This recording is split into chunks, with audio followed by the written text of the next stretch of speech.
আসসালামু আলাইকুম রহমতুল্লাহ। কৃষি ও কৃষকের গল্প পেজ থেকে শুভেচ্ছা জানাচ্ছি। এই কথাটা বলতে বলতে হয়তো গলা আমার অনেকটাই ভেঙে যাওয়া ভাব যে কৃষি জমিতে জৈব সার ব্যবহার করতে হবে। দেখেন, এই পথে যাচ্ছিলাম, এই যে বিশাল মাঠের মধ্যে দেখলাম এখানে আমার কোনো এক কৃষক ভাই এরকম অসাধারণ জৈব সার রেখেছে এবং এটা একদম কালো হয়ে গেছে।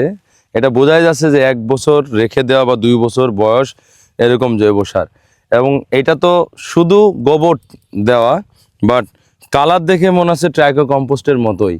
জানি না এটা ট্রাইকো কম্পোস্ট কিনা, যদি ট্রাইকো কম্পোস্ট হয়ে থাকে তাহলে তো মাশাল্লাহ।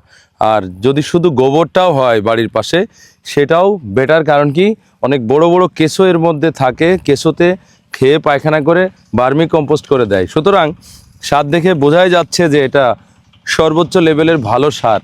এই মাটিকে ভালো রাখার জন্য আপনাকে অবশ্যই এরকম জৈব সার ব্যবহার করতে হবে, তাহলে বাংলাদেশে আমরা যেটা চাচ্ছি, বাংলাদেশের মাটি উর্বর হবে, সেটা সম্ভব। এটার সাথে অবশ্যই আপনারা অনুখাদ্য বেশি বেশি ব্যবহার করবেন, আমাদের ম্যাজিক্যাল গ্রোথ, তাহলে অবশ্যই সেরা ফলন পাবেন। Thank you.